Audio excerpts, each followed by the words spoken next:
তো আজকে শুরু করব অনুপাত ক্লাস 7 এর পেজ নম্বর হচ্ছে 26। তা অনুপাত বলতে গেলে আর কোষে দেখি 2.1 বইয়ের। তা অনুপাত বলতে গেলে যেটা প্রথমে আমরা বুঝি, বলেছে যে দুটি বা তার বেশি একই জাতীয় রাশির ভাগের মাধ্যমে তুলনা করাকে আমরা বোঝাই অনুপাত। বলেছে রাশি কি আগে, রাশিটা হচ্ছে যেমন দৈর্ঘ্য, ভর, সময়, আয়তন, ঘনত্ব, এইগুলো হচ্ছে রাশি। আর রাশির মধ্যে কি হতে হবে, একই রাশি হতে হবে, দুটো বা তার বেশি। যদি আমরা দৈর্ঘ্যর কথা বলি তাহলে দুটোই দৈর্ঘ্য থাকবে বা তিনটে দৈর্ঘ্য থাকবে বা চারটে দৈর্ঘ্য থাকবে। যদি আমরা ভরের কথা বলি তাহলে কি হবে, সবকটাতেই ভর থাকবে। তার ক্ষেত্রেই আমরা কি করতে পারবো, অনুপাত বের করতে পারবো। কোনো জায়গায় দৈর্ঘ্যর সাথে আমরা কি ভরের অনুপাত বের করতে পারবো না। বলেছে না যে একই জাতীয় রাশি হতে হবে। আর কিসের মাধ্যমে বের করব, তাদের তুলনাটা কিসের মাধ্যমে করব, ভাগের মাধ্যমে তুলনা করব, তাই তো? ভাগের মাধ্যমেই তুলনা করতে হবে, এর বিয়োগের মাধ্যমে তুলনা করলে হবে না। তো কীরকম একখানা উদাহরণ দেখা যাক। যেমন যে একটি আয়তক্ষেত্রের দৈর্ঘ্য 100 সেন্টিমিটার এবং প্রস্থ বলেছে আমি 20 সেন্টিমিটার। যেমন এখানে আমি আঁকছি একটা আয়তক্ষেত্র, এটার দৈর্ঘ্য বলেছে হচ্ছে 100 সেন্টিমিটার, দৈর্ঘ্য হচ্ছে 100 সেন্টিমিটার আর প্রস্থ হবে 20 সেন্টিমিটার। এবার অনুপাতটা কি করে বের করবো, আর অনুপাতটা কি বললাম আমি, যে দুটি বা তার বেশি একই জাতীয় রাশির ভাগের মাধ্যমে তুলনা করা। এখানে কার সাথে কার তুলনা করব, একই রাশি, কিন্তু এটাও কি আমাদের দৈর্ঘ্য, তাই তো? আর এটাও কি আমাদের প্রস্থ, প্রস্থটাকে আমরা কি বলি, দৈর্ঘ্যই বলি, মানে দৈর্ঘ্যই, ঠিক আছে? তো এখানেও 100 সেন্টিমিটার রয়েছে আর 20 সেন্টিমিটার রয়েছে, এই দুটোর মধ্যে আমরা তুলনা করব। তা আমরা লিখেছি যে একটি আয়তক্ষেত্রের দৈর্ঘ্য 100 সেন্টিমিটার এবং প্রস্থ 20 সেন্টিমিটার হলে প্রশ্নটা কি আছে এখান থেকে, আয়তক্ষেত্রের দৈর্ঘ্য প্রস্থ কত গুণ, আয়তক্ষেত্রের দৈর্ঘ্য প্রস্থের কত গুণ, এই যে এই দৈর্ঘ্যটা এই প্রস্থটা কত গুণ হবে, অনুপাতের মাধ্যমে সেটাকে বুঝবো। তা বলেছে যে দৈর্ঘ্য আমি লিখলাম কি, দৈর্ঘ্য হচ্ছে লবে লিখলাম দৈর্ঘ্য 100 সেন্টিমিটার আর হরে লিখলাম হচ্ছে প্রস্থ 20 সেন্টিমিটার। তো একই জাতীয় রাশি আমরা পেয়ে গেছি, এটাও দৈর্ঘ্য এটাও দৈর্ঘ্য। তো এখানে রয়েছে হচ্ছে 100 সেন্টিমিটার আর এখানে রয়েছে 20 সেন্টিমিটার। ভাগ করব, ভাগ করলে কি হবে, এখান থেকে একটা শূন্য কেটে যাবে, এখান থেকে একটা শূন্য কেটে যাবে, কি থাকবে এখানে 10 থাকবে আর নিচে কি থাকবে, 2 থাকবে। তাই এই ভগ্নাংশটাকেও কি করতে পারবো, আমি আবার লঘিষ্ঠ আকারে প্রকাশ করতে পারবো। কি করে, এই 2কে 2 দিয়ে ভাগ করব, কত হবে, 1 হবে। আর এই 10কে 2 দিয়ে ভাগ করব, কত হবে, 5 হবে। তাহলে এখানে কত আসলো, 5/1। তাহলে 5/1, এই হরে 1 থাকা মানে ওর কোনো ভ্যালু নেই, তাহলে লবটা কত হবে, 5। তার মানে আমরা কি বুঝলাম, যে এই প্রস্থটা এই দৈর্ঘ্যের কত গুণ হলো, সরি, এই দৈর্ঘ্যটা প্রস্থের কত গুণ হবে, এই দৈর্ঘ্যটা এই প্রস্থের কত গুণ হবে, এই দৈর্ঘ্যটা এই প্রস্থের কত গুণ হলো, 5 গুণ হলো। মানে এই প্রস্থের সাথে যদি আমি 5 গুণ করি তাহলেই কি আসবে, আমাদের দৈর্ঘ্যটা আসবে, ঠিক আছে? তাহলে এখান থেকে আমি লিখতে পারি দৈর্ঘ্য অনুপাত দিয়ে লিখবো প্রস্থ ইকুয়াল টু কত হবে, 5:1। ঠিক আছে, কি করে আসলো, এখানে কি ছিল, 5 ছিল আর নিচে কিছু নেই, মানে কি আছে, 1 আছে। তাহলে কত হবে, 5:1। আচ্ছা, যেহেতু আমরা ভাগের মাধ্যমে অনুপাত করছি, এই রাশি দুটোই এক, তাহলে কি হবে, ওপরেও সেন্টিমিটার, এই যে এখানে সেন্টিমিটার ছিল, এই সেন্টিমিটারটা কেটে যাবে, নিচেও কি সেন্টিমিটার রয়েছে, সেন্টিমিটার কেটে যাবে। তাহলে কি দেখছি, যে এই অনুপাত করার সময় আমাদের কোনো একক থাকছে না। তাহলে আমি একটা নোট লিখেছি, নোটটা দেখো কি লিখেছি, যে অনুপাতের কোনো একক নেই। অনুপাত করলেই, আমরা তো ভাগ করছি, একই জাতীয় রাশি, দুটোই তো এক, দৈর্ঘ্য এখানে রয়েছে আর প্রস্থ মানেও কি একটা ডিস্টেন্সকেই বোঝায়, দূরত্বকেই বোঝায়। তো দুটোই একই জাতীয় রাশি থাকলে ভাগ করলে তাদের কোনো একক থাকে না, তাহলে এটি কি, অনুপাতের কোনো একক নেই। তো এবার অনুপাতের কতগুলো প্রকারভেদ আমি লিখেছি এখানে, কত রকমের অনুপাত হয়, কি লিখেছি, একটা গুরু অনুপাত, লঘু অনুপাত, সাম্যানুপাত, মিশ্র বা যৌগিক অনুপাত, আরেকটা কি লিখেছি, ব্যস্ত অনুপাত। এবার এইগুলো কি, তো দেখো গুরু অনুপাত সম্বন্ধে আমি এখানে লিখেছি, লঘু অনুপাত সম্বন্ধে এখানে, প্রত্যেকটা অনুপাত সম্বন্ধে আমি পাশে লিখে রেখেছি। তো কি লিখেছি আমি, গুরু অনুপাতটা কিরকম হয়, যে অনুপাতের পূর্বপদ বড় হবে উত্তর পদের থেকে, এই যে পূর্বপদ গ্রেটার দেন কি উত্তর পদ, মানে কি, আচ্ছা, এবার পূর্বপদ আর উত্তরপদটা কোনটাকে বলে, যেটা আমরা 6-এ শিখেছি আগে। এই যে প্রথমে যেই পদটা রয়েছে সেই পদটাকে আমরা কি বলবো, পূর্বপদ, আর পরবর্তীতে যে পদটা রয়েছে সেটাকে বলবো আমরা উত্তরপদ। তাহলে আমি কি বললাম, যে অনুপাতের পূর্বপদ বড় হবে, মানে সামনে যেই পদটা রয়েছে সেটা সবসময় পরের পদটার থেকে বড় হবে, সেই অনুপাতটাকে আমরা বলবো কি, গুরু অনুপাত। যেমন উদাহরণে আছে 4:3, এই যে পূর্বপদটা বড়, 9:2, এই যে পূর্বপদটা বড়, 5:3, এই যে পূর্বপদ বড়। তাহলে এই ধরনের অনুপাতকে গুরু কি বলবো আমরা, গুরু অনুপাত বলবো। লঘু অনুপাতটা কাকে বলবো, লঘু অনুপাতটা কিরকম হবে, যে অনুপাতের পূর্বপদটা ছোট হবে কার থেকে, উত্তরপদের থেকে। এই যে পূর্বপদ লেস দেন চিহ্ন দিয়ে লিখেছি উত্তরপদ, তাহলে কি বললাম, লঘু অনুপাত কি, যে অনুপাতের পূর্বপদ ছোট হবে কার থেকে, উত্তরপদের থেকে। এক্সাম্পলে কি আছে, 3:4, 2:3, 9:11। দেখো সবকটার যে পূর্বপদ রয়েছে সবকটার উত্তরপদের থেকে এগুলো কিন্তু ছোট, ঠিক আছে। তাহলে গুরু অনুপাত হয়ে গেল, লঘু অনুপাত হয়ে গেল। আরেকটা অনুপাত যেটা আসে কি, সাম্যানুপাত। এবার সাম্যানুপাতটা কি, যে অনুপাতের পূর্বপদ আর উত্তরপদ কি হয়, সমান সমান হয়। এই যে ইজুকাল টু চিহ্ন দিয়েছি, যে অনুপাতের পূর্বপদ সমান হবে কার, উত্তরপদের সাথে, তাকে কি বলবো আমরা, সাম্যানুপাত। যেমন এক্সাম্পল 2:2, এটা কি একটা সাম্যানুপাত। 3:3, এটা কি একটা সাম্যানুপাত। 11:11, যত যাই দেখবে না কেন যেখানে পূর্বপদ আর উত্তরপদ সমান রয়েছে সেটাকে বলবো সাম্যানুপাত। তাহলে তিনটে প্যাটার্ন আমরা শিখে গেলাম, একটা গুরু অনুপাত, লঘু অনুপাত, সাম্যানুপাত। এবার বলেছে হচ্ছে মিশ্র বা যৌগিক অনুপাত। মিশ্র বা যৌগিক অনুপাতটা কি, তো বলেছে দুটো হতে পারে বা দুইয়ের বেশি হতে পারে, অনেকগুলো অনুপাত হতে পারে, ঠিক আছে। ওই অনুপাতগুলোকে কি করব, তাদের পূর্বপদগুলির গুণফল, ও উত্তরপদগুলির গুণফলের অনুপাতকে আমরা কি বলবো, মিশ্র বা যৌগিক অনুপাত। কি বললাম, দুই বা দুইয়ের বেশি অনুপাত থাকলে তাদের পূর্বপদগুলির গুণফল ও উত্তরপদগুলির গুণফলের অনুপাতকে আমরা কি বলবো, মিশ্র বা যৌগিক অনুপাত। এক্সাম্পল দেখলে বুঝতে পারবো। কিছু অনুপাত নিলাম, তিনখানা আমি অনুপাত নিলাম, 2:3, 4:5, 5:7, তিনটে অনুপাত নিলাম। এবার আমার মিশ্র অনুপাত, এখানে কিন্তু মিশ্র অনুপাত নেই একটাতেও। মিশ্র অনুপাতটা আমরা বের করব, কি করে বের করব, এই যে তিনটে অনুপাত নিলাম এদের সবকটার পূর্বপদের গুণফল করব। পূর্বপদে কি কি আছে, এখানে 2 রয়েছে, 4 রয়েছে আর 5 রয়েছে। এই যে এই পাশে আমি কি করেছি, 2, 4, 5 গুণ করে দিয়েছি। আর এর সাথে কার অনুপাত করব, এই যে উত্তরপদের গুণফলগুলো। উত্তরপদ কি কি রয়েছে, এখানে রয়েছে 3 রয়েছে, এখানে 5 রয়েছে, এখানে 7 রয়েছে। দেখো এখানে 3, 5, 7 গুণ করেছি। তাহলে এই পূর্বপদগুলোর প্রত্যেক কটা পূর্বপদগুলোর গুণফল আর এই যে উত্তরপদগুলোর গুণফল, এদের যে অনুপাত হবে সেটাকেই আমরা বলবো কি, মিশ্র বা যৌগিক অনুপাত। কাদের, এই যে তিনটে অনুপাত বললাম, এই তিনটে অনুপাতের মিশ্র বা যৌগিক অনুপাত কোনটা, এই যে 8:21, ঠিক আছে। তো এখানে দেখো 2, 4 আর 5 গুণ করলাম, 2, 4 আর 5 কত হলো, 40। আর এখানে কত রয়েছে, এই যে 3, 5 আর হচ্ছে তোমার 7, তাহলে এইগুলোর গুণ করলে কত হয়, 105। তো এই অনুপাতটাকে আমি যদি লঘিষ্ঠ আকারে প্রকাশ করি তাহলে কত হবে, এখানে যদি আমি 5 দিয়ে এটাকে ভাগ করি, 5 8 40, 8 নামবে। আর 105কে যদি 5 দিয়ে ভাগ করি তাহলে কত হবে, 21 নামবে। তাহলে এটাকে আর লঘিষ্ঠ আকারে প্রকাশ করা যাবে না। তাহলে এই যে 8:21টা পেলাম, এই 8:21টাই হলো কার কার, এই যে 2:3, 4:5 আর 5:7 এর কি, মিশ্র অনুপাত, ঠিক আছে, যে নিচে লিখে রেখেছি। সুতরাং এত হলো, এত এত এত, এই অনুপাতগুলোর কি, মিশ্র অনুপাত বা যৌগিক অনুপাত। তাহলে ক্লিয়ার হয়ে গেল এখানে মিশ্র অনুপাত বা যৌগিক অনুপাত। এরপরে আরেকটা অনুপাত থাকে যেটা কি আমরা বলি, ব্যস্ত অনুপাত, যেটাকে কি বলবো আমরা, ব্যস্ত অনুপাত।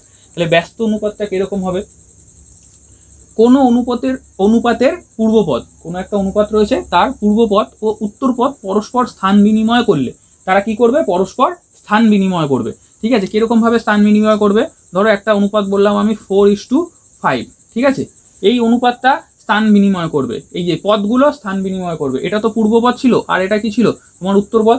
এইখানে কি হবে, স্থান বিনিময় করে এরা পদগুলো, এই যে উত্তরপদটা ছিল সেটা কোথায় চলে আসবে, পূর্বপদে, আর তোমার পূর্বপদটা ছিল সেটা কোথায় চলে যাবে, উত্তরপদে, ঠিক আছে। তো এবার দেখো কি বলেছি আমি, সেই অনুপাতকে আগের অনুপাতের কি বলবো, ব্যস্ত অনুপাত বলবো। এখানে এক্সাম্পল দেখো, যেমন 2:3 অনুপাতটি হলো 3:2 এই অনুপাতের ব্যস্ত অনুপাত। এই যে 3:2 একটা অনুপাত ধরেছি, এই অনুপাতটাকেই যদি এরা পদগুলো স্থান পরিবর্তন করে, এই যে দেখো এখানে প্রথমে ছিল কি 3, পূর্বপদে ছিল 3 আর উত্তরপদে ছিল 2, তাহলে এইটা দেখো কি হয়েছে, এই যে পূর্বপদে চলে এসছে কত, 2টা, আর উত্তরপদে চলে গেছে কত, তোমার 3টা, ঠিক আছে। তাহলে এটাকেই বললাম 2:3, এই অনুপাতটি হলো কার, ব্যস্তানুপাত, এই যে এই অনুপাতটার ব্যস্তানুপাত কোনটা হচ্ছে 2:3। ঠিক আছে, এই অনুপাতেরই আরেকটা অংশ হচ্ছে কি আনুপাতিক ভাগাড়। তো আনুপাতিক ভাগাড়টা আমাদের অঙ্ক করতে গেলে কাজে লাগবে। তো আনুপাতিক ভাগহারটা কি, ধরো মনে করা যাক 20 কেজি মিশ্র সার, তাতে ইউরিয়া আছে 15 কেজি এবং পটাশ আছে কত 5 কেজি। মিশ্র সারটা কি, দু ধরনের উপাদান দিয়ে তৈরি হয়েছে, কি কি, একটা হচ্ছে ইউরিয়া আর একটা কি পটাশ। এই দুটোকে মিশিয়েই আমরা কি বানিয়েছি, একটা সার বানিয়েছি জমিতে দেওয়ার জন্য। তো ওই সারটাকেই আমরা কি বলবো, মিশ্র সার। ঠিক আছে, যেহেতু ওর মধ্যে কি রয়েছে, ইউরিয়া রয়েছে আর পটাশ রয়েছে। ইউরিয়া কত রয়েছে 5 কেজি, আর ইউরিয়া রয়েছে হচ্ছে 15 কেজি আর পটাশ রয়েছে হচ্ছে 5 কেজি। তো এই রকম মিশ্র সারে, তো আমি বললাম যে ইউরিয়া 15 কেজি আর পটাশ আছে তোমার 5 কেজি। অতএব এই 20 কেজি মিশ্র সারে ইউরিয়া আছে মোট সারের 15/20 অংশ, তাই তো, 15/20 অংশ। আর 20 কেজি মিশ্র সারে আমি লিখেছি পটাশ আছে 5/20 অংশ। ঠিক আছে, তো এটা দেখো, আমি তো জানি যে ইউরিয়া আছে কত আমার 15 কেজি এই মিশ্র সারটার মধ্যে, আর পটাশ আছে কত 5 কেজি। আর আমি এখানে কি লিখেছি, এই ইউরিয়াটাকে 15 কেজি আছে, তো এই ইউরিয়াটাকে আমি কিভাবে লিখেছি দেখো, 20 কেজি মিশ্র সারে ইউরিয়া আছে মোট সারের 15/20 অংশ। মানে কি, মোট সারটা কত 20 কেজি, 20 কেজির মধ্যে ইউরিয়া আছে কত 15 কেজি। তো আর এই যে 15/20 অংশ যেটা লিখেছি, এই দুটোই সমান। কখন সমান হবে, যখন আমি বলেছি যে 20 কেজির, এই যে বলেছি না মোট সারের, এই যে ইউরিয়া আছে মোট সারটা কত 20 কেজি, তাহলে মোট সারের কত অংশ 15/20 অংশ।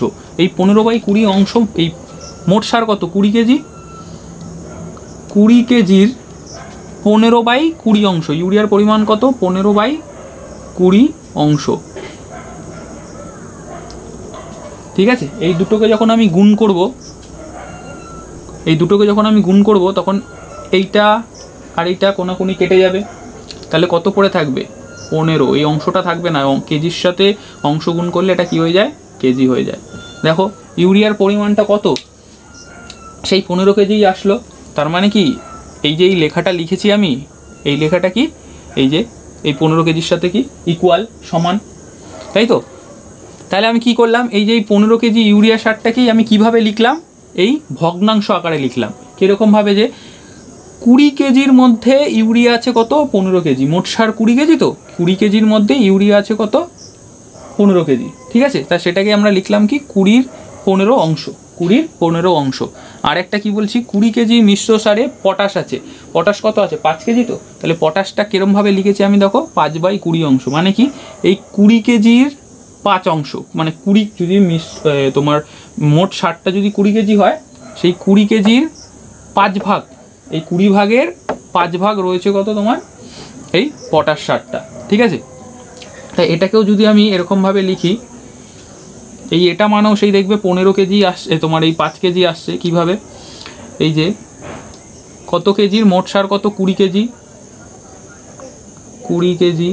20 কেজির কত অংশ 5/20 অংশ, 5/20 অংশ মানে কত হবে, এই 20 কেটে যাবে, এখানে থাকবে কত 5, আর 5টা কি থাকবে কেজি থাকবে, বড় এককটা থাকবে কেজি। ঠিক আছে, তাহলে সেই এই যে 5 কেজি আসলো, পটাশের পরিমাণ কত, এইটা লিখলাম, আর এইটা আর এই 5 কেজিটা কি হলো, সমানই হলো। তো এইভাবে যে আমি লিখলাম, এই 15টাকে যে আমি এইভাবে ভগ্নাংশ আকারে লিখলাম, আর এই 5টাকে যে আমি ভগ্নাংশ আকারে লিখলাম, ঠিক আছে, এই লেখাটাকেই আমরা কি বলবো, এই যে লিখেছি দেখো। সুতরাং এই রকম মিশ্রণে, এই যে 20 এই যে এই সারটা আর এই উপাদানটা, ইউরিয়া দিয়েছি 15 কেজি আর পটাশ দিয়েছি 5 কেজি। তো এই রকম মিশ্রণে তার উপাদানগুলির আনুপাতিক অংশ বা ভাগ নির্ণয় করাকে কি বলেছি, এই রকম মিশ্রণে, এই মিশ্রণটা যে বানিয়েছিলাম আমরা এখানে, ইউরিয়া এই যে 20 কেজি মিশ্র সারটা যে বানিয়েছিলাম এই দুটো দিয়ে, তো এই রকম মিশ্রণে বলেছে তার উপাদানগুলির আনুপাতিক অংশ। এই যে উপাদান কি কি ছিল, ইউরিয়া ছিল আর পটাশ ছিল, তাহলে এই উপাদানগুলোকে কি লিখলাম আমি, আনুপাতিক অংশ আকারে লিখলাম। এই যে আনুপাতিক অংশ বা কি ভাগ, আনুপাতিক ভাগ আকারে লিখলাম। ঠিক আছে, তো এই আকারে লেখাটাকেই আমরা কি বলবো, আনুপাতিক ভাগাড়। মোট কথা হচ্ছে আমি এই 15 কেজিটাকে লিখলাম আমি এইভাবে, 20/15 মানে 20 ভাগ 20, যদি তোমার 20 কেজি যদি তোমার সার হয়, মোট সার হয়, তার মধ্যে কত রয়েছে তোমার 15 কেজি রয়েছে তোমার হচ্ছে ইউরিয়া। আমরা করি না যে পরীক্ষায় ধরো যখন আমরা নাম্বার পাই 100তে পরীক্ষা হচ্ছে, তার মধ্যে পেলাম কত 80, ঠিক আছে, বলি না যে আমরা 100-র মধ্যে কত পেয়েছি 80, তাহলে মোট নাম্বার কত আমাদের 100, তার মধ্যে আমরা পেয়েছি কত 80, ঠিক আছে। সেরকমই এখানে আমাদের মোট সার কত 20 কেজি, তার মধ্যে কত কেজি আমরা ইউরিয়া রয়েছে 15 কেজি। তাহলে এই যে এই 15 কেজিটাকেই আমরা এই অংশ আকারে লিখলাম, ভগ্নাংশ আকারে লিখলাম, 5 কেজিটাকে এই ভগ্নাংশ আকারে লিখলাম। এইভাবে লেখাকেই, এই উপাদানগুলোর এইভাবে লেখাকেই আমরা কি বলবো, আনুপাতিক ভাগহার, ঠিক আছে। এই যে সুতরাং এই রকম মিশ্রণে তার উপাদানগুলির, এই যে উপাদানগুলির, এই যে ইউরিয়া আর পটাশ, এইটা, ঠিক আছে, এই উপাদানগুলির আনুপাতিক অংশ, এই উপাদানগুলির কি আনুপাতিক অংশ, এই যে আনুপাতিক অংশ আকারে লিখেছি, বা ভাগ নির্ণয় করাকে যে ভাগ আকারে লিখেছি এটাকে। এক তো 15 তোমার এই যে 20 ভাগের মধ্যে কত ভাগ রয়েছে, 15 ভাগ রয়েছে, তোমার 20 ভাগের মধ্যে কত ভাগ রয়েছে 5 ভাগ, 20 ভাগ তোমার মোট সারের মধ্যে 5 ভাগ কী রয়েছে তোমার পটাশ রয়েছে, আর 20 ভাগ তোমার মোট সারের মধ্যে 15 ভাগ কত রয়েছে ইউরিয়া রয়েছে। এইভাবে এই ফর্মে লেখাটাকেই আমরা কি বলবো, আনুপাতিক ভাগহার, ঠিক আছে। একটা এক্সাম্পল দিচ্ছি, উদাহরণের অঙ্ক দিচ্ছি একটা, দেখলে আরও বুঝতে পারবে যে কিভাবে আমরা এটাকে কাজে লাগাই, এই আনুপাতিক অংশ, এই তোমার আনুপাতিক ভাগহারটাকে আমরা কিভাবে কাজে লাগাই। তো এখানে দেখো দেওয়া রয়েছে যে 20 টাকা রাম ও রহিম 2:3 অনুপাতে ভাগ করে নিলে কে কত টাকা পাবে। কি বলেছি, 20 টাকা রাম ও রহিম 2:3 অনুপাতে ভাগ করে নিলে কে কত টাকা পাবে। তো আমি এইভাবে, এই যে আমাদের আনুপাতিক ভাগহারটা কী বা কীভাবে কাজে লাগাবো সেটা আমি এখানে দেখাচ্ছি তোমাদের। ধরো মোট টাকা, আমি লিখবো কি মোট টাকা, এটা ধরো একটা অঙ্ক, ঠিক আছে। এই অঙ্কটাকে আমরা কিভাবে সলভ করব, আমাদের 20 টাকা রয়েছে একজনের কাছে, আর সেই টাকাটাই কি করেছে রাম ও রহিম দুজন কি করেছে 2:3 অনুপাতে ভাগ করে নিয়েছে। এর মানেটা কি, রাম যদি নেয় হচ্ছে তোমার 2 টাকা, রহিম নেবে হচ্ছে 3 টাকা, তাই তো। রামের কাছে 2 টাকা রইলো, রহিমের কাছে 3 টাকা, মোট টাকা তো 5 টাকা হচ্ছে, কিন্তু আমাদের 5 টাকা তো বলেনি, আমাদের বলেছে কত 20 টাকা। তাহলে কে কত টাকা পাবে হিসাব করব, ঠিক আছে। তাহলে আমি মোট টাকা লিখছি আগে, মোট টাকা সমান সমান কত তোমার 20 টাকা, ঠিক আছে। এবার কি করব, আমি আনুপাতিক সমষ্টি, অনুপাতটা তো দেওয়া রয়েছে আমাদের 2:3, আমি লিখব কি আনুপাতিক সমষ্টি, মানে এই যে অনুপাত এদের সমষ্টিটা বের করব।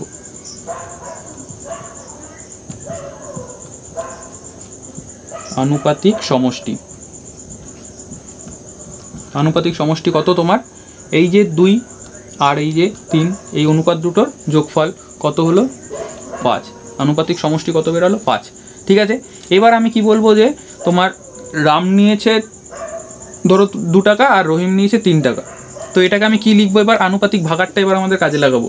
এবার কি করবে, যে আমি আনুপাতিক ভাগারটা করলাম না, এই আনুপাতিক ভাগারটা কাজে লাগাবো। কিভাবে লাগাবো দেখো, আমাদের মোট টাকা, এদের অনুপাতের মোট অংশটা কত 5, আমরা ধরে নিচ্ছি যে আমরা এদের যদি মোট টাকা হয় 5 টাকা, এই 20 টাকাটা বাদ দাও, এখন মোট টাকাটা যদি 5 টাকা হয়, তার মধ্যে রাম নেবে কত 2 টাকা আর রহিম নেবে কত 3 টাকা। এবার এই টাকাটা যদি 20 টাকা হয়, তাহলে কে কত টাকা নেবে সেটা বের করতে হবে।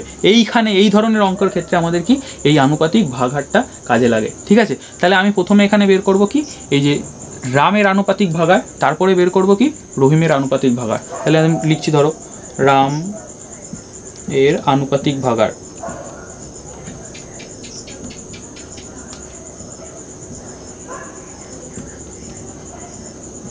রামের আনুপাতিক ভাগার। এই যে আনুপাতিক ভাগারটা কিভাবে লিখবো, আমাদের এই 2:3 মধ্যে 2:3 দিয়েছে, 2:3 ধরো আমি বললাম কি রাম নিল তোমার 2 টাকা, রহিম নিল তোমার 3 টাকা, মোট টাকা কত হবে কত 5। তাহলে মোট টাকা, এই যে আনুপাতিক সমষ্টি, নিচে কি লিখবো, আনুপাতিক সমষ্টি হচ্ছে 5। যদি তাদের টাকার পরিমাণটা কত 5 টাকা হয়, তার মানে রাম নিয়েছে কত এই যে 2 টাকা, মোট টাকাটা যদি কি হয় 5 টাকা হয়, তাহলে আমাদের রাম নিয়েছে কত 2 টাকা। এই যে এইভাবে লেখাটাকেই আমরা কি বলি, আমরা আনুপাতিক ভাগার বলি। আর রহিমের আনুপাতিক ভাগার কি হবে, এই যে আনুপাতিক সমষ্টি হচ্ছে হরে থাকবে আর লবে কে থাকবে, এই যে অনুপাতের যেই তার অনুপাতটা ছিল 3, তাই তো, এই যে 3 ছিল, যে কত যদি 5 টাকা যদি মোট টাকা হয়, তার মধ্যে রহিম নেবে কত 3 টাকা। তাহলে আনুপাতিক ভাগার, এই যে রামের আনুপাতিক ভাগার বের করে ফেললাম আর রহিমের আনুপাতিক ভাগার বের করে ফেললাম। তো আনুপাতিক ভাগার বের করতে গেলে কি লাগবে আমাদের, আনুপাতিক সমষ্টি, এই যে অনুপাত দুটোর পূর্বপদ আর উত্তরপদ এর যোগ করব, কত হবে 5 হবে। তাহলে এই 5 নিচে থাকবে, হরে থাকবে 5, আর উপরে কে থাকবে এই যে 2। তার রহিমের ক্ষেত্রে নিচে থাকবে এই যে কত 5, আর হরেকে থাকবে তোমার লবেকে থাকবে 3। ঠিক আছে, এটা হচ্ছে আনুপাতিক ভাগার দুজনের বের করে নিলাম। এবার আমাদের মোট টাকা কত, 20 টাকা। তো কে কত টাকা পাবে এটা তো আমি 5 টাকার মধ্যে বললাম যে তাদের মোট টাকাটা যদি 5 টাকা হয় তাহলে রাম পাবে এত, রহিম পাবে এত। তাহলে মোট টাকাটা কত, 20 টাকা। তাহলে এই 20-র সাথে আমরা রামের আনুপাতিক ভাগার গুণ করে দেবো, আর 20-র সাথে আমি কী করবো, রহিমের আনুপাতিক ভাগার গুণ করে দেবো। তাহলেই আমাদের কি হয়ে যাবে, এই 20 টাকার মধ্যে কে কত টাকা পাবে বেরিয়ে যাবে। তাহলে এখানে করলাম আমি, সুতরাং রামের যে টাকার পরিমাণ, সেই টাকার পরিমাণটা কত হবে, মোট টাকা রয়েছে 20 টাকা, 20 এর কত, এই যে 20-এর সাথে গুণ করে দিলাম রামের আনুপাতিক ভাগার, এই যে 2/5টা গুণ করে দিলাম। তাহলে 5-এর সাথে যেহেতু কোনাকুনি গুণ রয়েছে, কোনাকুনি থাকলে কি হবে, কাটাকুটি যাবে। তো 5-এর সাথে কি 5কে 5 দিয়ে ভাগ করা যায়, আর এই 20-কেও কি 5 দিয়ে ভাগ করা যায়। তাহলে কত হয়, 4 হয় ওপরে। তাহলে 4-এর সাথে লবে লবে গুণ হয়ে যাবে। তাহলে 4-এর সাথে 2 গুণ করলে হবে কত, 8 টাকা। তাহলে এই 20 টাকার মধ্যে রাম পেয়েছে কত, 8 টাকা। আর রহিম কত পাবে, এই যে রহিমের টাকার পরিমাণ কত হবে, মোট টাকা 20 টাকা। এর সাথে কি করব, রহিমের যে আনুপাতিক ভাগার এই যে 3/5, তাহলে 3/5টা এখানে কি গুণ করে দিলে 5-একে 5, 4-5-এ 20, 4-এর সাথে 3 গুণ করলে 3-4-এ 12 টাকা। তাহলে এই 20 টাকার মধ্যে রাম পেয়েছে 8 টাকা, রহিম পেয়েছে কত, 12 টাকা। তাহলে দেখো দুটো যোগ করো, 12 আর 8 কত হয়, 20 হয়ে যায়। মোট টাকাটা পেয়ে গেলাম। তাহলে এইভাবে আমরা অঙ্কটা করব। যদি এরকম টাইপের অঙ্ক থাকে আমাদের আনুপাতিক ভাগারগুলো এইভাবে আমরা কাজে লাগাবো। এই যে তাহলে এই আনুপাতিক ভাগারটা আমাদের জেনে নেওয়া দরকার, কারণ এরকম পরবর্তী যে অঙ্কগুলো আসবে সব অঙ্কগুলোর মধ্যে আমাদের কী করতে হবে, ম্যাক্সিমাম অঙ্কর মধ্যে আনুপাতিক ভাগারটা কাজে লাগিয়ে অঙ্ক করতে হবে। ঠিক আছে, তো প্রথম নম্বর যেই অঙ্কটা দেওয়া রয়েছে এখানে প্রশ্ন 3খানা অঙ্কর প্রশ্ন ঢুকেছে, আমি এখান থেকে অ্যান্সারগুলো করছি। কি বলেছে, 1 কিগ্রা চালের দাম 40 টাকা ও 1 কিগ্রা ডালের দাম 1000 টাকা। চাল ও ডালের দামের অনুপাত কত? তো 1 কেজি চালের দাম, এখানেও চালের পরিমাণ কত, 1 কেজি, আর এখানে ডালের পরিমাণ কত, 1 কেজি। চালের পরিমাণও 1 কেজি, দুটোরই কি সমান, পরিমাণটা সমান। তো তাদের দামগুলো আলাদা রয়েছে। চালের দামটা রয়েছে 40 টাকা আর ডালের দামটা রয়েছে 100 টাকা। তাহলে চাল ও ডালের দামের অনুপাত কত? সিম্পল, কিছু করব না, এখানে লিখব 1 কেজি চালের দাম, 1 কেজি চালের দাম, অনুপাত চিহ্ন দেবো, যেহেতু এই দুটো দামের অনুপাত চেয়েছে, চাল ও ডালের দামের অনুপাত চেয়েছে। তাহলে 1 কেজি চালের দাম, অনুপাত চিহ্ন দিলাম, অনুপাত চিহ্ন দিয়ে লিখব 1 কেজি ডালের দাম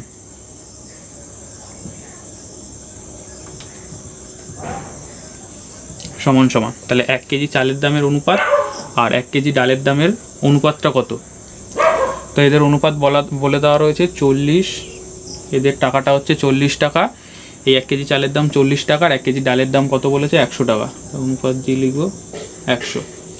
টাকাগুলো আর লিখতে হয় না, কেন, যেহেতু অনুপাতে লিখছি তাহলে এর কোনো একক দেওয়া যাবে না। কেন, এটাও যদি টাকা লিখি এটাও টাকা লিখি, দুটো টাকাই কেটে যায়, তো অনুপাতের কোনো একক হয় না। তো এটাকে আমাকে কি করতে হবে, লঘিষ্ঠ আকারে প্রকাশ করতে হবে। এটাকে কি করতে হবে, আরও লঘিষ্ঠ আকারে প্রকাশ করতে হবে। তো এটাকে করতে গেলে কি করতে হবে, আমরা রাফে করছি, সাইডে রাফে দেখাচ্ছি। এটাকে আমি এরকম লিখতে পারি, অনুপাত থাকলে যে 40:100 রয়েছে, তো এটা অনুপাত থাকলে এটাকে আমি কি লিখতে পারি, ভগ্নাংশ লব আর হর আকারে লিখতে পারবো। 40টা লবে আর 100টা কত হবে, হরে। তো এখান থেকে কি করতে হবে, কাটাকুটি। এইখান থেকে এই 0 কেটে যাচ্ছে, এখান থেকে 0 কেটে যাচ্ছে, কি পড়ে থাকছে 4, আর নিচে কত পড়ে থাকছে 10। এটাকে আমি নিচেই লিখছি, 4 পড়ে থাকছে আর 10 পড়ে থাকছে।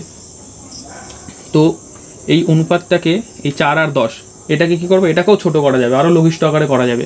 কি করতে হবে, এটাকেও যা দিয়ে ভাগ করব, এটা এই হরটাকেও, লবকেও যা দিয়ে ভাগ করব, হরকেও সেই সংখ্যা দিয়ে ভাগ করতে হবে। তো এটাকে কি দেখছি আমরা, 2 দিয়ে ভাগ করলে 2 দুগুণে 4 কেটে যাচ্ছে, 2 দিয়ে ভাগ করলে এটাকেও, হরকেও 2 দিয়ে ভাগ করলে 5 দুগুণে 10। তো অ্যান্সার কত আসলো, 2/5। এই 2/5টাকে আমি অনুপাত আকারে লিখতে পারবো, 2:, লবটা আগে বসবে আর হরটা কি পরে বসবে। ঠিক আছে, তাহলে এখানে অ্যান্সার কত হবে, 2/2:5। তো এটা কিসে চলে গেল, রাফ। তাহলে টোটাল আমাদের অ্যান্সার কত হয়ে গেল, 2:5। তাহলে আমি কি বললাম, 1 কেজি চালের দাম ও 1 কেজি ডালের দামের অনুপাত, মানে চাল ও ডালের দামের অনুপাত কত হলো, 2:5। সুতরাং উত্তর কি লিখব, চাল ও ডালের দামের অনুপাত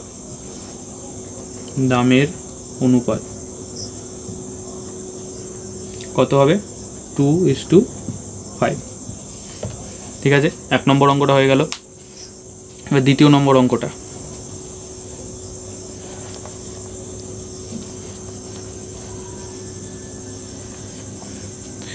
দ্বিতীয় নম্বর অঙ্কটাতে একটা ছবি দেওয়া রয়েছে। এটা একটা ত্রিভুজের ছবি দেওয়া রয়েছে। ত্রিভুজটার প্রকৃতি কীরকম, এর কোণগুলো আমি দেখে বলতে পারছি যে 3টে কোণই কী আছে, আলাদা আলাদা রয়েছে। তা 3টে কোণই আলাদা আলাদা থাকলে সেই ত্রিভুজটা কী হবে, বিষমবাহু ত্রিভুজ হবে। ঠিক আছে, এটা কী হবে, সমবাহু হবে না। সমবাহু হলে এর 3টে কোণ কত থাকতো, প্রত্যেকটাই 60 ডিগ্রি করে থাকতো। ঠিক আছে, যদি সমদ্বিবাহু হতো তাহলে এর যে কোনো দুখানা কোণ সমান হতো, দুখানা কোণ সমান হতো। যেহেতু এটা দুটোই আলাদা, দুটো কন্ডিশনের মধ্যে পড়ছে না, এর কি আছে, 3টে কোণই আলাদা রয়েছে, তার মানে এটা কি দেওয়া রয়েছে, বিষমবাহু ত্রিভুজ রয়েছে। যাই হোক, আমাকে এই ত্রিভুজটা এখানে দেওয়া রয়েছে, ত্রিভুজটা আমি নিচে আঁকছি এখানে। তো প্রথম এই কোণটাকে বলেছে হচ্ছে এ, এটা হচ্ছে বি, আর এটা হচ্ছে সি। ঠিক আছে, তো এখানে আমাকে বলে দিয়েছে কন্ডিশনটা কি, এই যে 3খানা কোণের নাম দিয়ে দিয়েছে, এই 3টে কোণের অনুপাতটা কত হবে সেটা বের করতে হবে। তো কি কি দেওয়া রয়েছে, প্রথমে এখানে লিখছি, আমি নিচে লিখছি, এখানে লিখছি কোণ বি এ সি অনুপাত কোণ এ বি সি অনুপাত কোণ এ সি বি, এদের অনুপাতটা কত। আচ্ছা, কোণ বি এ সি বলতে কোনটাকে বোঝানো হয়েছে, কোণ বি এ সি। খেয়াল করবো, প্রথমে নাম দেওয়া রয়েছে বি, এই যে বি এ হাত দিলাম, তারপর কি আছে এ, তারপর এ, তারপরে কি আছে সি, তার মানে কোন দিক থেকে ঘুরলো, বি এ সি। কোন কোনটার কথা বলেছে, এই কোনটা। তাহলে এই কোনটার মান কত দেওয়া রয়েছে, 60 ডিগ্রি। তাহলে এখানেও আমরা কত, প্রথমে এই ঘরটার জায়গায় কত বসাবো, 60 ডিগ্রি। তার মানে কোন বি এ সি খুঁজে পেলাম আমরা। কোন কোনটার কথা বলা হয়েছে, যে B A C, B A C, এই যে এই কোণটার কথা বলা হয়েছে, এই কোণটার কথা। তাহলে এটাও কথা বলা হয়েছে 60 ডিগ্রি। তারপর কি বলেছে, কোণ এ বি সি, এ কোথায় আছে, এখানে এ, এই যে বি, এই যে সি, এই কোণটার কথা বলা হয়েছে, এ বি সি, এই কোণটা। এই কোণটা কত দেওয়া রয়েছে, 50 ডিগ্রি। তাহলে এখানেও কত বসাবো, অনুপাত চিহ্ন 50 ডিগ্রি। তাহলে এটার কাজ হয়ে গেল, এটার কাজ হয়ে গেল। এবার এটা এ সি বি কোথায় আছে, এখানে আছে এ, এখানে আছে সি, আর এখানে আছে বি। তাহলে কোন কোণটার কথা বলা হয়েছে, এই কোণটার কথা বলা রয়েছে। তাহলে এই কোণটার মান কত দেওয়া রয়েছে, এখানে 70 ডিগ্রি। ঠিক আছে, তাহলে এখানেও কত বসবে, এখানে 70। তাহলে 3টে কোণের মানই আমরা পেয়ে গেলাম। তাহলে 3টে কোণের মান পেয়ে গেলাম। আর এখানে অনুপাতটা আমাকে এটা কি করতে হবে, লঘিষ্ঠ, এটাকে আরও ছোট করা যায়, যতদূর ছোট করতে পারবো ততদূর পর্যন্ত আমরা এটাকে নিয়ে যাব। তাহলে প্রথমেই এটাকে কি করতে হবে, এটাকে যদি ছোট করতে যাই, সব কটার মধ্যেই 0 0 0 0 0 করে একটা করে চলে যাবে। তাহলে এটা কত বসবে, এখানে 6 বসবে, অনুপাত চিহ্ন এখানে কত বসবে, 5, এখানে কত 7।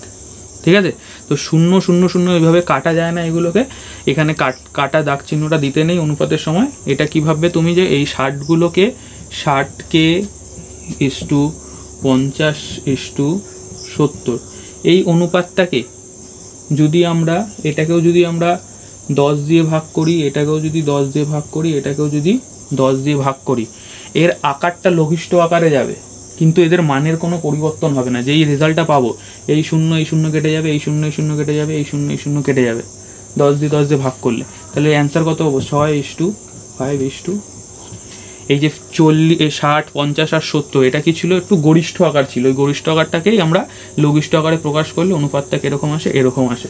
তো এই উপরের মানটাও যা, এই নিচের মানটাও সেই সেমই থাকবে। ঠিক আছে, এটা কি গরিষ্ঠ আকার থেকে লঘিষ্ঠ আকারে প্রমাণ মানে নামানো হচ্ছে।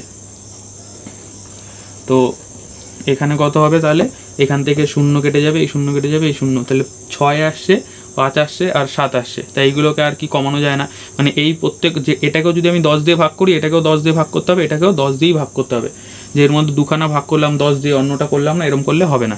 ঠিক আছে, তাহলে এর কত আসলো অনুপাতগুলো, 6:5:7। তাহলে এইটার রেজাল্ট পেয়ে গেলাম আমরা, কত হলো, 6:5:7। তৃতীয় নম্বর অঙ্কটা কি বলেছে,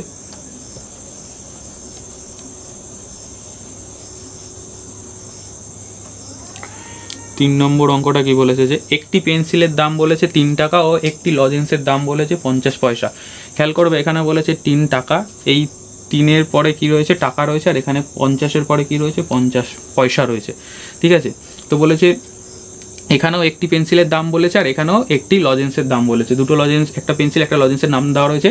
বলেছে একটি পেন্সিল ও একটি লজেন্সের দামের অনুপাত হিসাব করি। এই যে একটি পেন্সিল আর একটি লজেন্সের দামের অনুপাত হিসাব করি। তাহলে এখানে একটি পেন্সিলের দাম দেখো এখানে টাকায় দেওয়া রয়েছে আর এটা কি রয়েছে পয়সায় দেওয়া রয়েছে। তা এদের দুজনের মধ্যে অনুপাত আমরা করতে পারবো না। কখন করতে পারবো?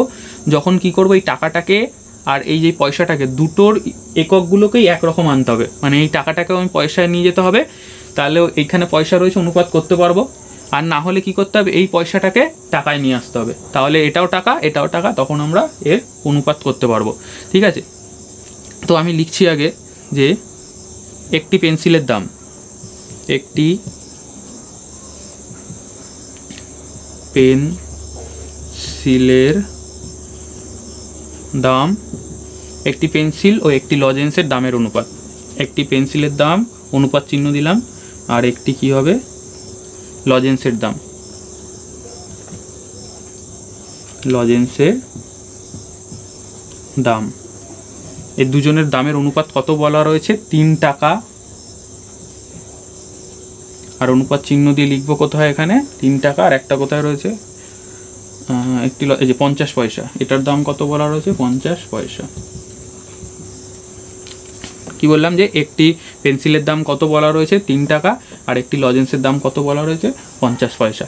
এবার যেহেতু এটা অনুপাত করছি, টাকা আর পয়সা দুটোর একক কি রয়েছে? আলাদা আলাদা রয়েছে। তো এরকম একক আলাদা আলাদা থাকলে এটা কি করব আমি টাকা টাকা এখান থেকে ক্যান্সেল করতে পারবো না।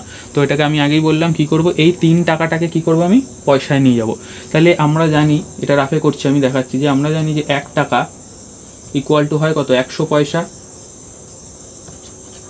তাই তো?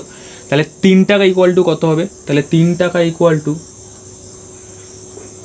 টু কত হবে? 3 ইন্টু 100 পয়সা, তাহলে কত হবে? 300 পয়সা, তাই তো? তাহলে এখানে 3 টাকার জায়গায় আমি লিখবো কত? 300 পয়সা, অনুপাত চিহ্ন দিয়ে। আর এখানে তো 50 পয়সা দেওয়াই রয়েছে, 50 পয়সা। ঠিক আছে, তো এবার কী করবো? পয়সার পয়সা ক্যান্সেল হয়ে যাবে। কেন? এবার আমরা অনুপাতটা করতে পারবো, এটাও পয়সা রয়েছে এটাও পয়সা রয়েছে, পরের জায়গায় আমি আর পয়সা পয়সা লিখছি না। তো এখানে রয়েছে 300 আর এখানে রয়েছে 50, আবার এই একটা শূন্য এই একটা শূন্য এখান থেকে কেটে যাবে, তাহলে কত থাকবে? এখানে 30 পড়ে থাকবে, আর এখানে কত পড়ে থাকবে? 5। দুজনকেই 5 দিয়ে ভাগ করা যায়। আমি কি বললাম? দুটোকেই সেম সংখ্যা দিয়ে ভাগ করবো। তাহলে 30কে 5 দিয়ে ভাগ করলে কত হবে? 5 6 30, আর 5কে 5 দিয়ে ভাগ করলে কত হবে? 5 1 কে 5। তাহলে অ্যান্সার এটাকে আর লঘিষ্ঠ আকারে করা যাবে না। ঠিক আছে, তাহলে এটার অ্যান্সার কত হলো? 6:1। ঠিক আছে, তাহলে আমাদের অ্যান্সার কত হবে? একটি পেন্সিল ও একটি লজেন্সের দামের অনুপাত কত হবে? 6:1। সুতরাং উত্তর লিখছি আমি, কি লিখব? একটি পেন্সিল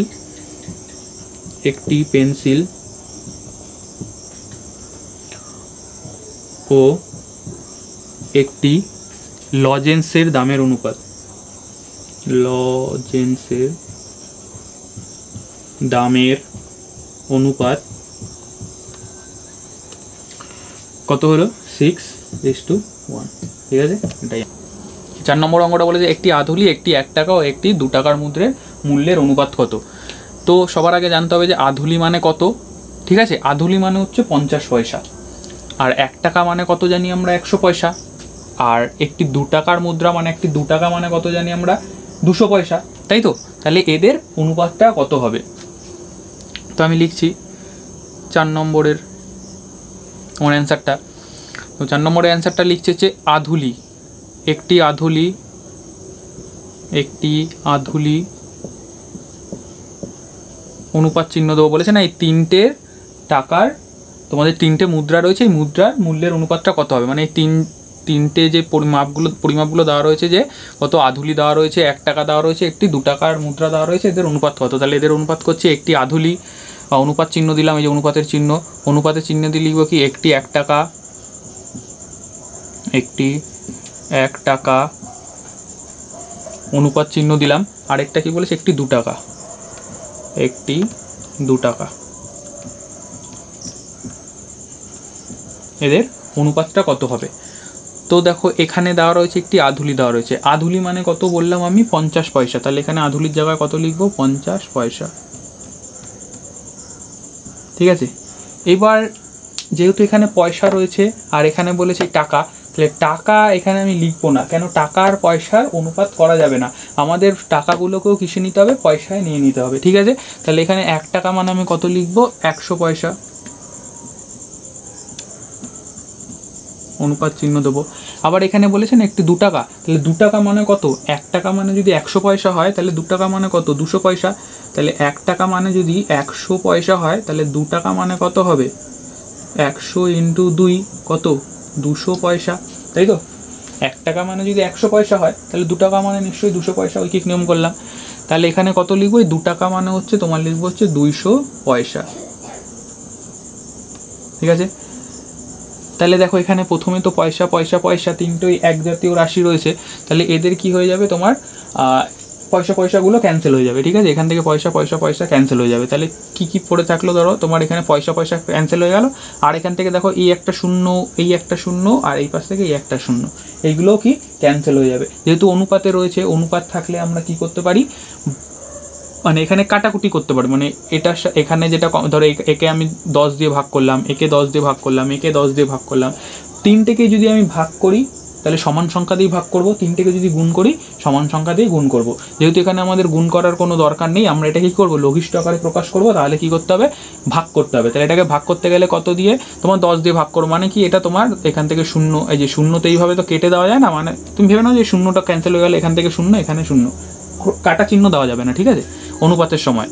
তাহলে এখানে কত হলো তোমার, এখানে হলো তোমার হচ্ছে 5, এই শূন্য কেটে গেল, ওই পয়সাটাও এখানে থাকবে না, যেহেতু পয়সা পয়সা পয়সা তিনটেই কেটে যাবে, ক্যান্সেল হয়ে যাবে। তাহলে এখানে কত ছিল, 100, আমি একটা শূন্য বলেছি বাদ দিয়ে দিতে, তাহলে কত পড়ে থাকবে, 10, এখানেও একটা শূন্য চলে গেল, কত থাকবে এখানে 20। এবার এই অনুপাতটাকেও যেই সাজানো রয়েছে এইটাকেও কি করব, আরও লঘিষ্ঠ আকারে প্রকাশ করা যায়। তাহলে কি করতে হবে, দেখো প্রত্যেক কটাকেই আবার কি সমান সংখ্যা দিয়ে ভাগ করতে হবে। কি দিয়ে ভাগ করা যায়, দেখো 5কে তো 10 দিয়ে ভাগ করতে পারবো না, 10কে 10 দিয়ে ভাগ করতে পারবো, 20কে 10 দিয়ে ভাগ করতে পারবো, 5কে 10 দিয়ে ভাগ করতে পারছি না এখানে। ঠিক আছে, তাহলে এখানে কত করব, আমি 5 দিয়ে ভাগ করব। ঠিক আছে, এটাকে কত দিয়ে ভাগ করব, 5 দিয়ে ভাগ করবো, তাহলে সব থেকে লঘিষ্ঠ আকারে যাবে। তাহলে 5 দিয়ে ভাগ করলে কত হবে 1, এটাকে 5 দিয়ে ভাগ করলে কত হবে তোমার 2, আর এটাকে ভাগ করলে কত হবে 4। ঠিক আছে, এই যে এখানে আমাদের 1 চলে আসলো, 1 চলে আসলো, তারপরে 2 আর 4 যা খুশি থাকুক না কেন, এটাকে আমি আর কি লঘিষ্ঠ আকারে প্রকাশ করতে পারবো না, যেহেতু এখানে 1 চলে এসছে। ঠিক আছে, তাহলে আমরা কি পেলাম, যে একটি আধুলি একটি 1 টাকার একটি 2 টাকার মুদ্রের মূল্যের অনুপাত কত হবে, 1:2:4। মাথায় রাখবে এই আধুলি মানেই কত, 50 পয়সা। ঠিক আছে, অঙ্কটা বলেছে যে উমার বয়স 12 বছর 6 মাস, রাতুলের বয়স হচ্ছে 12 বছর 4 মাস ও নূরজাহানের বয়স বলেছে 12 বছর হলে ওদের তিনজনের বয়সের অনুপাতটা কত হবে। তো প্রথমে আমাদের অনুপাত বের করতে গেলে আমি কি বলেছিলাম, এই যে এখানে বছর আর মাস রয়েছে, এরকম থাকলে হবে না, নয় পুরোটাই এই যে উমার বয়স পুরোটাই কিসে থাকতে হবে, বছরে থাকতে হবে, এটাও কিসে থাকতে হবে, তোমার বছরে থাকতে হবে, আর এটা তো বছরেই রয়েছে। আর না হলে কি করতে হবে, এই পুরোটাকে মাসে থাকতে হবে, এইটাকেও মাসে থাকতে হবে, আর এর বয়সটাকেও কি থাকতে হবে, মাসে থাকতে হবে। তাহলে আমাদের কোনটা করলে সুবিধা হয়, আমাকে এই মাস থেকে যদি আমি বছরে যেতে চাই তাহলে কি করতে হবে, একে আবার 12 দিয়ে ভাগ করতে হবে। তো আমি সিম্পল এটাকে কি করব, বছরটাকে আমি কি মাসে নিয়ে চলে আসবো, সেটা করলে আমাদের সুবিধা হবে। বছরটা করলে এই বছরকে কি করবো, আমি 12 দিয়ে গুণ করবো, তাহলে কিসে চলে আসবে, মাসে চলে আসবে। তো আমি আগে উমার বয়সটাকে মাসে বের করে নিচ্ছি। ঠিক আছে, লিখছি উমার বয়স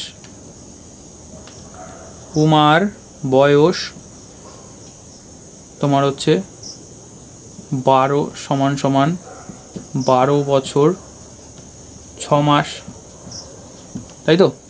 তাহলে 12 বছর মানে কত, 12 ইন্টু 12, 1 বছর মানে কত, 1 বছর মানে হচ্ছে 12 মাস। তাহলে 12 বছরকে মাসে নিতে গেলে কি করতে হবে, 12 দিয়ে গুণ করতে হবে। তাহলে এত কি হয়ে গেল, এটাও মাসে চলে আসলো, যোগ চিহ্ন দিয়ে যে 6 মাস রয়েছে, 6 মাস। যেহেতু এখানে বছর ছিল আর মাস ছিল, এটাকে যোগ করা যায় না, এই যে 12 বছর আর এখানে তোমার 6 মাস, এই দুটোকে যোগ করি তাহলে 18 মাস হবে, এরকম হবে না, তাই তো। তাহলে 12 বছর মানে হচ্ছে তোমার 12 ইন্টু 12 মাস, আর এখানে যেই মাস চলে এসছে এখানেও মাস আছে, তাহলে এই দুটোকে আমরা এবার কী করে যোগ করতে পারবো। ঠিক আছে, তাহলে এখানে কত হলো, 12 ইন্টু 12 144, প্লাস এখানে কত রয়েছে 6, এত মাস মানে কত, এটা মানে হচ্ছে তোমার 150 মাস। তাহলে আমি কী করলাম, উমার বয়সটা আমি মাসে নিয়ে চলে আসলাম। এবার কি রয়েছে, রাতুলের বয়স কত দেওয়া রয়েছে তোমার, 12 বছর 4 মাস, তাই তো, 12 বছর 4 মাস। এটাকেও আমি কি করব, মাসে পরিণত করব। তাহলে 12 বছর মানে আমি কি লিখব, এই যে 12 ইন্টু 12 মানে কত, 144 মাস, প্লাস আর এখানে কত রয়েছে 4 মাস, তাহলে 144 আর 4 যোগ করলে কত হবে 148 মাস। তাহলে দেখো এই রাতুলের বয়সও মাসে চলে আসলো। আর তোমার কি হচ্ছে নূরজাহানের বয়স,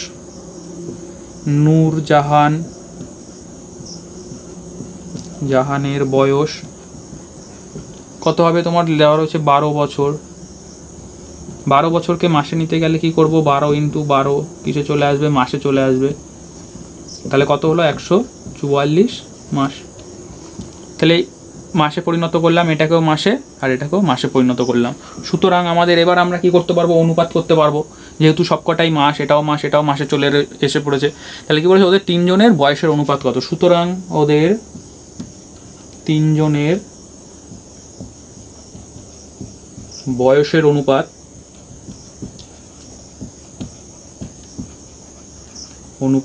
কত, এই যে প্রথম জনের উমার বয়স কত 150 অনুপাত মাস মাস মাস আর লিখছে না, যেহেতু সবকটাই ক্যান্সেল হয়ে যাবে। তাহলে 150, এখানে কত রয়েছে তোমার 148, এই যে রাতুলের বয়স। তারপর নূরজাহানের বয়স কত বলেছে 144। এবার কি করবো এদের, এটা তো তোমার অনেকটা গরিষ্ঠ আকারে রয়েছে, এটা কি করবো আমাদের লঘিষ্ঠ আকারে, যদি হয় তাহলে লঘিষ্ঠ আকারে প্রকাশ করব। আর দেখো সবকটাই জোড় সংখ্যা রয়েছে, তার মানে এগুলো কি 2 দিয়ে সবকটাকেই ভাগ যাবে। তার মানে কি করব, 2 দিয়ে ভাগ করলে এটা কত হবে তোমার 75, এটাকে ভাগ করলে হচ্ছে 7 দুগুণে 14 আর 4 দুগুণে 8 74, আর তোমাকে এটা 2 দিয়ে হচ্ছে 7 দুগুণে 14। এবার দেখো এই যে এটাকে আমি লঘিষ্ঠ আকারে করলাম, কি এত দূরে আনতে পারলাম। এবার দেখো এইটাকে কি আর লঘিষ্ঠ আকারে করা যায়, দেখো এটা 75 রয়েছে, তো এটা দেখো তুমি 3 দিয়ে করতে পারবে, কিন্তু এটাকে 3 দিয়ে পারবে না, এটাকেও 3 দিয়ে পারবে না, ঠিক আছে। তো 4 দিয়েও যাবে না, এটাকে 2 দিয়েও তো যাবে না, এটাকে দেখো এটা আর লঘিষ্ঠ আকারে প্রকাশ করা যাবে না। এটাকে আর হয়তো এই দুটোকে 2 দিয়ে ভাগ করা যাবে, কিন্তু এটাকে 2 দিয়ে ভাগ করা যাবে না। এরকম করলে হবে না, আমাকে 3টেকেই একই সংখ্যা দিয়ে ভাগ করতে হবে। তাহলে 3টেকে একই সংখ্যা দিয়ে ভাগ যায় না, তাহলে এটার অ্যান্সার কত হবে 75 × 74 × 72। তাহলে 5 অঙ্কটা হয়ে গেল।